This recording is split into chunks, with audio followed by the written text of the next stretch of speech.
Laura, seja muito bem-vinda.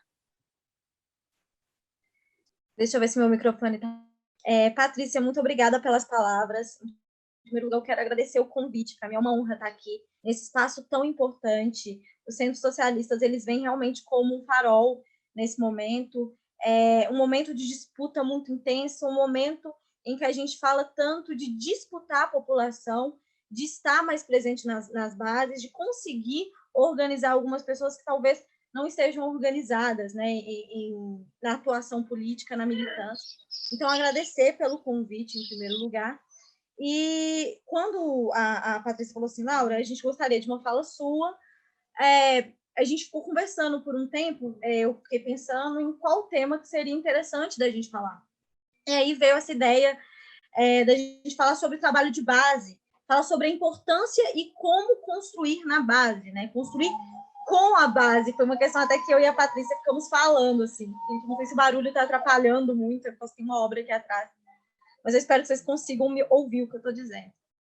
E aí, eu estava parando para pensar, né? Antes eu vou me apresentar aqui, antes de fazer a fala, sobre a importância que é, nesse momento, a gente ter bem nítido qual que é a tarefa de militância quando a gente fala em trabalho de base. O trabalho de base é uma fala que todo mundo faz hoje, vários partidos, várias organizações, temos que voltar para a base, mas hoje a gente vai falar o que isso significa e como que é essa atuação, né? Essas atuações, porque não existe só uma atuação. Então, gente, antes de começar, para quem não me conhece, meu nome é Laura Sabino, eu produzo conteúdo aqui para a internet, eu tenho um canal no YouTube, produzo para o Instagram também, estou sempre ativa no Twitter também. Eu construo um cursinho popular em Ribeirão das Neves, a gente também está com um projeto muito bonito sobre saúde mental, em que a gente está levando psicólogos e psiquiatras a preço acessível para as populações que estão em situação de vulnerabilidade social. Para além disso, também estou na construção da cozinha coletiva de Belo Horizonte e tenho dado suporte em algumas outras regiões. Atualmente, eu estou organizada no MST, eu faço parte da redação mineira do MST aqui de Belo Horizonte. Aliás, do estado, né, agora, não é mais só de Belo Horizonte. Enfim, acho que feita essa apresentação, vamos falar um pouco sobre o trabalho de base. Por que é importante fazer trabalho de base? Né? A gente ouve muito hoje um discurso sobre neutralidade política, que é essa ideia de que é possível viver nesse mundo que a gente vive sem tomar partido, sem se posicionar, porque supostamente, se você se colocar dessa maneira, né, dessa maneira neutra, e aqui eu coloco bastantes aspas, você vai ter uma visão muito mais justa e imparcial da realidade. Ironicamente, esse pensamento ele não tem nada de imparcial, porque a realidade é que não tem como a gente viver no mundo neutro, não tem como a gente estar na nossa realidade de maneira neutra, porque a gente está imerso o tempo todo em um mundo cercado por ideologias, que vem de todos os lados. Nós vivemos cercados de ideologia, e elas estão presentes em tudo. E assim, quando eu falo tudo, eu não estou querendo dizer como uma força de expressão, como um exagero. Tá? Desde os filmes que a gente consome, as músicas que a gente escuta, os jornais, os programas de televisão, as novelas que a gente assiste. Né? Um exemplo que eu gosto de usar de como a ideologia ela se expressa até nas pequenas coisas, nos pequenos detalhes, né?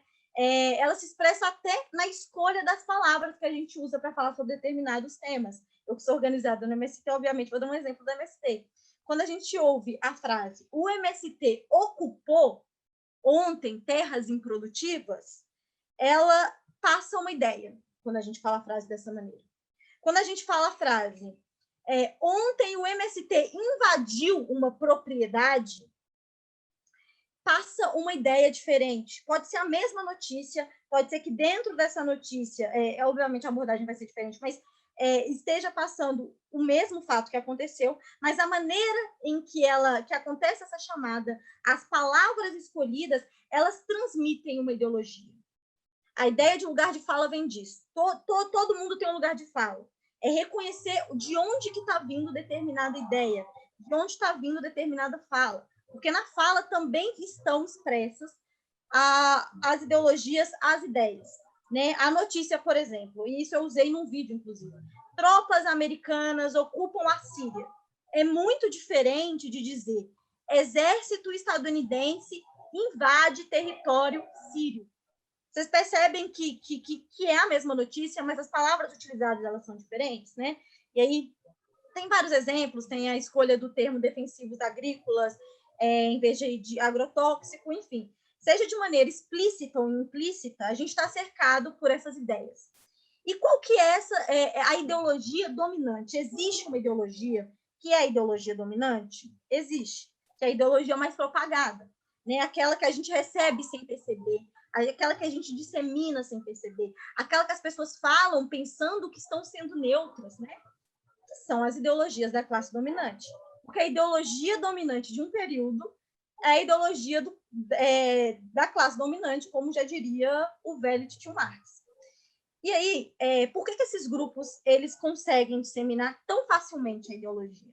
Porque esses grupos eles têm um monopólio dos aparelhos ideológicos. São os conglomerados de rádio, de televisão, de jornais, a produção de filmes, as gravadoras de músicas, enfim.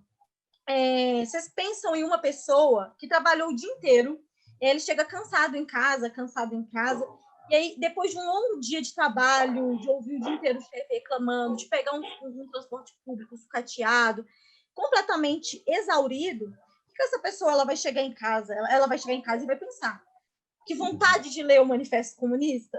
Assim, não. Ou pelo menos não de maneira espontânea, né? Não do nada. Não sem ter antes alguma coisa que possa fomentar nela essa ideia. Porque a tendência é que essa pessoa chegue em casa e ela vai assistir Netflix, ela vai ligar no filme, ela vai assistir um jornal.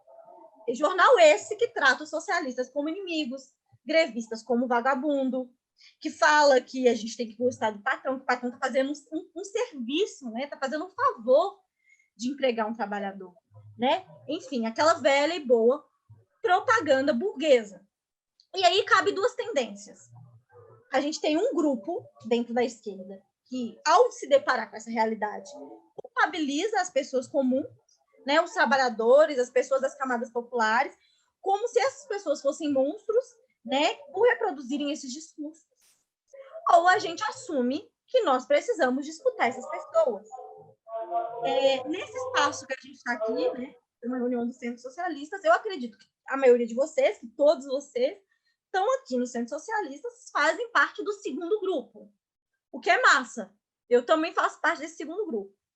E hoje eu estou aqui para falar sobre essa disputa e trazer alguns elementos para a gente pensar juntos sobre as construções.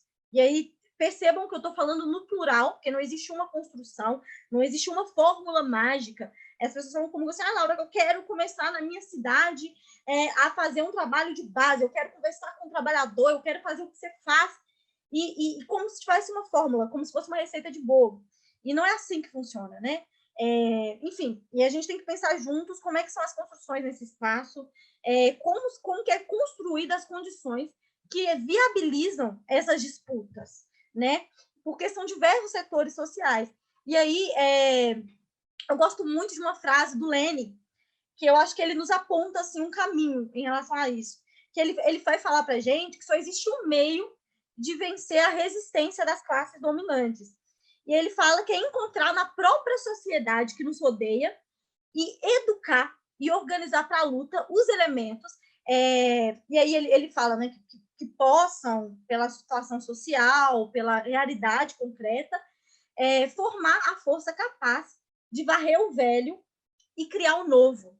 E assim, eu gosto muito dessa fala do Lenin, porque ela indica o trabalho de base como uma tarefa militante. Ela mostra que esse trabalho é essencial para a disputa do que futuramente o Gramsci vai chamar de hegemonia, né? E eu gosto muito quando ele frisa encontrar na própria sociedade. Isso daqui é muito importante, porque eu, como vocês sabem, né, eu ajudo em várias construções, seja nas ocupações urbanas, ocupação rural, cozinhas solidárias, no cursinho. E sempre que a gente abre vaga para voluntário, sempre vem uma galera com um tom que eu diria que é um pouco até messiânico, assim. Uma galera que eles vêm muito com essa ideia de, tipo assim, Laura, Como que eu vou falar com a linguagem do povo? Laura, eu tenho tanta coisa para ensinar para essas pessoas de Neves. Laura, eu vou chegar lá em Neves e a gente vai poder chegar lá e mostrar para eles. E eu pensei em todo o material para construir. E toda vez que eu ouço isso, eu acho interessante. Sabe por quê? Primeiro, assim, essa ideia messiânica, né, de como que é um ser iluminado que vai chegar lá para as pessoas que faltam luz, que falta conhecimento, e vão levar até elas a palavra correta, a palavra certa. E aí a gente para pensar, por que esses projetos que eu participo, eles dão certo? Porque a maioria deles foi pensado com a população desse lugar. Vou pegar o cursinho, por exemplo, que está sendo construído. Ele surge de uma ideia de moradores de Neves. Eu cresci em Ribeirão das Neves, né? É a minha cidade. Eu conheço o cotidiano da cidade, as demandas da população, da juventude, né? Quando a galera fala assim, disputar com os evangélicos, eu cresci dentro da igreja evangélica nesse espaço de periferia. Então, eu tenho contato com os pastores da periferia de Neves. Não é como se eles fossem inimigos do meu projeto, muito pelo contrário. A ideia é conseguir criar pontes e diálogos com esses grupos, porque a gente tem que saber diferenciar quem são os pastores evangélicos de periferia, e assim, se vocês forem construir na periferia, vocês vão comunicar com a população, vocês têm que ter em mente que é uma população extremamente religiosa, é uma população extremamente, assim, na sua grande maioria, neopentecostal, pentecostal. A religiosidade faz parte. Laura, mas eu discordo muito das abordagens que são feitas por esses pastores, eu também discordo de muito delas. Mas o que a gente precisa de entender é tudo aquilo que eu falei antes. Existe um grande aparato imenso que leva as pessoas a terem essas ideias. A religião, as religiões também estão em disputas. Na periferia existem muitas pessoas que são ligadas tanto aos evangélicos quanto na Igreja Católica e que ainda assim tem tendências à esquerda, que é possível construir um diálogo à esquerda, por mais que para a gente possa parecer uma coisa de outro mundo, não é? Então, assim, a primeira coisa que vocês precisam ter em mente quando a gente vai falar em trabalho de base é que não é um trabalho para determinada população, é um trabalho com a população.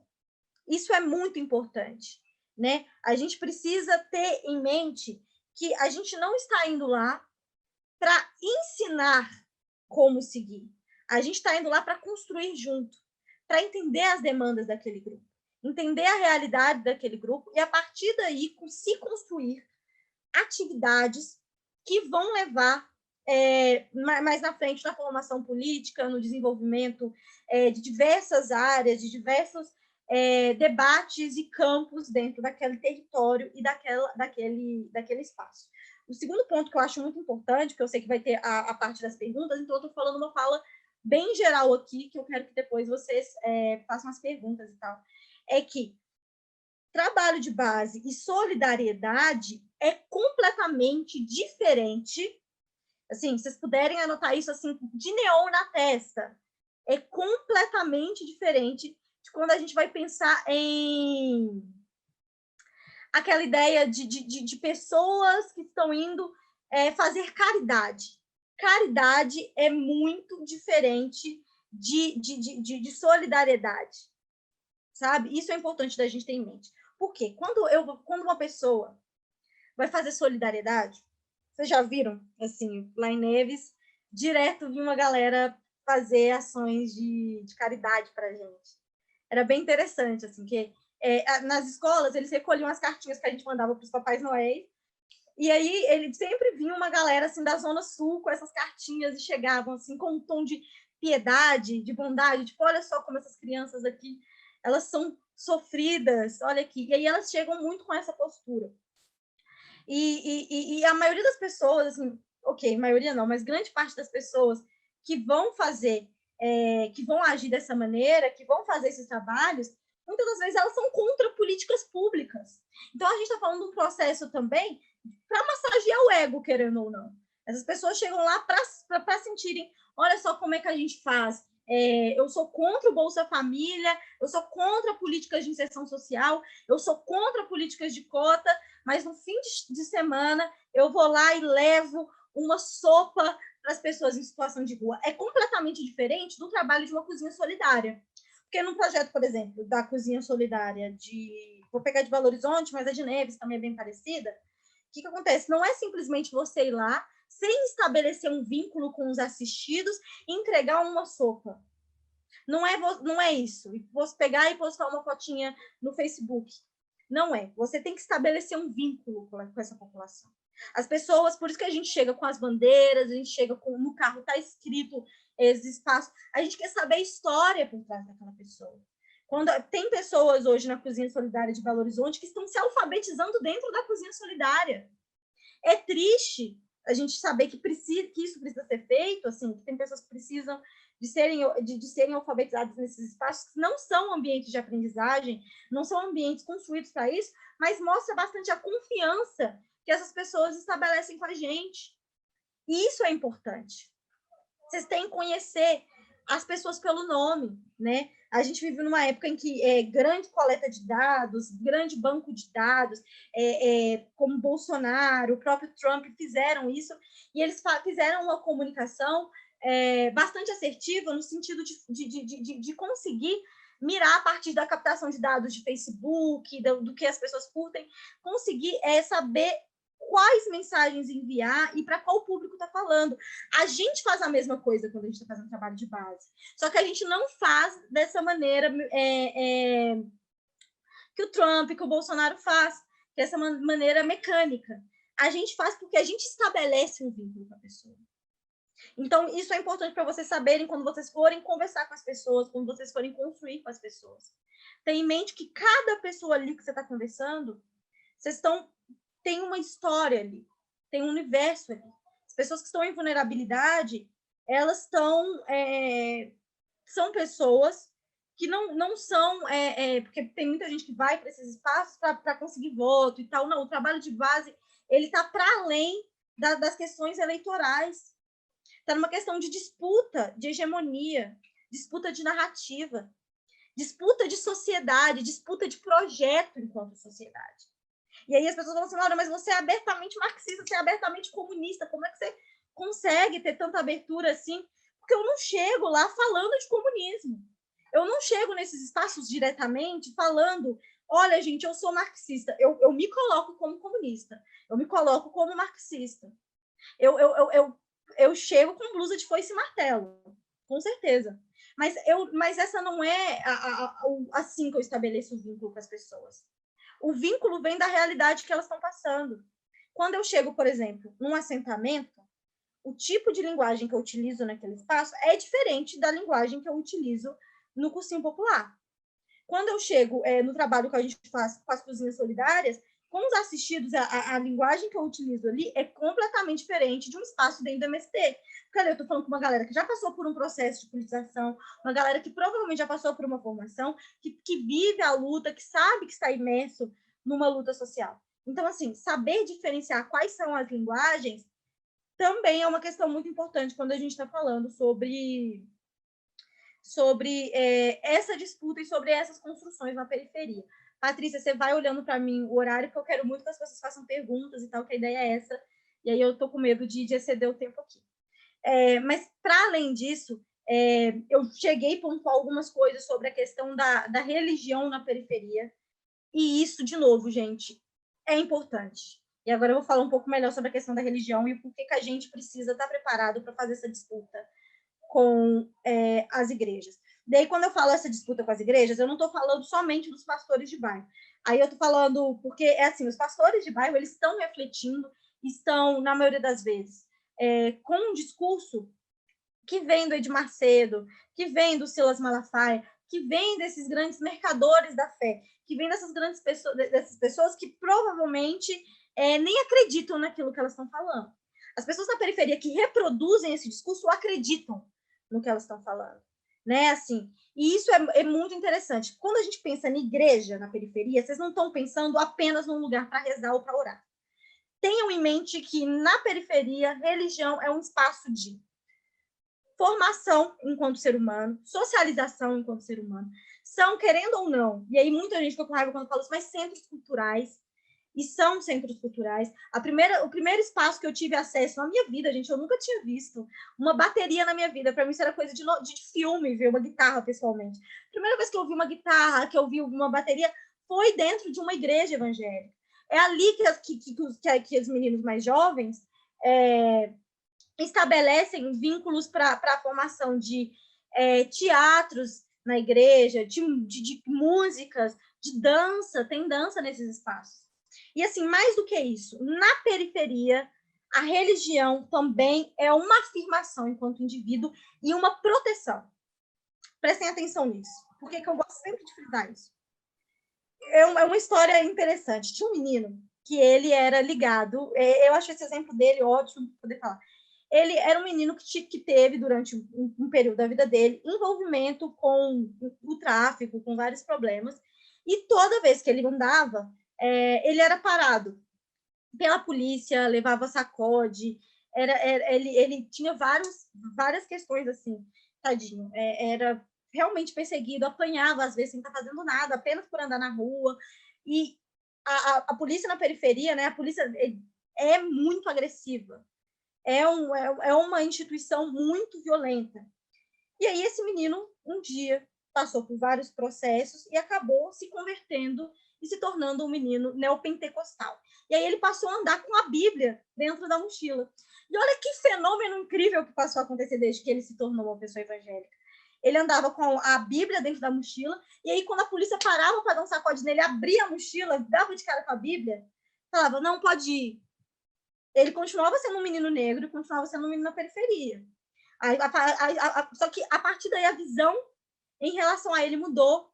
E aí ele começou a falar assim, não, Deus, a palavra de Deus, Laura, é tão forte na minha vida. Ele falou com essas palavras, assim, Laura, Deus mudou tanto, transformou tanto, que agora, desde que eu virei evangélico, nenhum policial mais me para, nenhum policial mais me olha com esses olhos, porque o Espírito Santo vive em mim. Eu achei engraçado, porque assim, achei interessante na realidade. Como que esses signos, como que esses símbolos religiosos, eles também são símbolos de proteção em determinado contexto. Então, eu entendo quando a gente, e aí eu, como pessoa que faz parte da comunidade LGBT, que sou uma mulher, eu entendo quando a gente aponta o quanto que esses signos e esses símbolos e essas religiosidades podem ser opressoras contra a gente. Mas elas, dentro do contexto da periferia, também podem ser uma maneira de emancipação, uma maneira de uma pessoa entrar dentro de uma loja sem ser perseguida, uma maneira de uma pessoa andar na rua sem sofrer determinadas retaliações. Isso acontece, porque dentro da periferia, a religiosidade também são signos, também são espaço de proteção.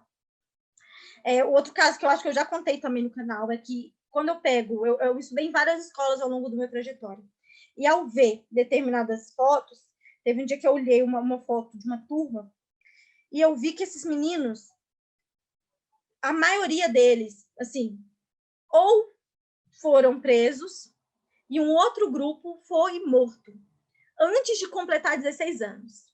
Isso é muito forte. E aí eu fui olhar os que não tinham sido mortos e os que não tinham sido presos.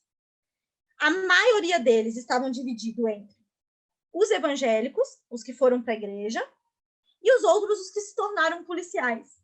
Olha que coisa interessante. Então, assim, no grupo da minha sala, uma grande parcela morreu antes de completar os 16 anos, e os que sobreviveram viraram policiais ou evangélicos. E assim, gente, não é exagero, é literalmente essa. Não teve nenhum que eu olhei e falei assim, não, isso daqui tá de boa. Todos eu entrando assim no Facebook, eu tendo contato, foram para esses dois grupos. Isso é interessante para a gente pensar, porque muitas vezes a classe média, a galera, quando chega para fazer um trabalho, eles já vêm com as ideias formuladas e querem encaixar a realidade daquele espaço às ideias que ela já tem estabelecida, sendo que não é isso, é o contrário. Então, assim, perceber a religiosidade enquanto, sim, um espaço que hoje dissemina o fascismo na periferia, porque é um espaço que dissemina a LGBTfobia, sim, porque é um espaço que faz com que meninas negras alisem o cabelo, sim, tem essa questão, mas também como um espaço que, para determinados grupos e setores, pode ser visto como uma maneira de se libertar, como uma maneira de ter uma autonomia e ser vista de outra maneira na periferia. Porque as pessoas já chegam na periferia olhando para uma criança e não vê uma criança ali. Elas veem aquela pessoa como potencialmente um marginal futuramente. Não conseguem ter esse olhar humano. Então, esse é um elemento muito importante quando a gente fala sobre a questão da religiosidade e pensar sobre a religião nesses espaços. Assim. Outra coisa interessante, que é um método que eu aprendi com o MTST, porque o MST ele é ligado mais à construção do campo e tal, e o MTST, como é um movimento mais urbano, eu aprendi uma coisa que eu achei bem interessante, assim, que eu tenho aplicado isso nas minhas organizações e nos meus espaços de construção. Eles pegam o modelo neopentecostal, que é um modelo muito do atual, o que está acontecendo hoje, o milagre vem hoje, a espiritualidade se materializa no presente, e eles começam a implementar esse método dentro dos espaços. Por exemplo, quando uma mulher que consegue sua casa por meio do MTST ou algum movimento de moradia, o modelo que se segue é um modelo como se a pessoa estivesse dando um depoimento, dando o seu relato, dando a sua... Tem uma palavra certa que os evangélicos usam, mas eu esqueci qual que é. Testemunho. Exatamente, o seu testemunho. E aí a mulher chega lá na frente e fala, quando eu cheguei aqui no movimento, eu não tinha onde morar.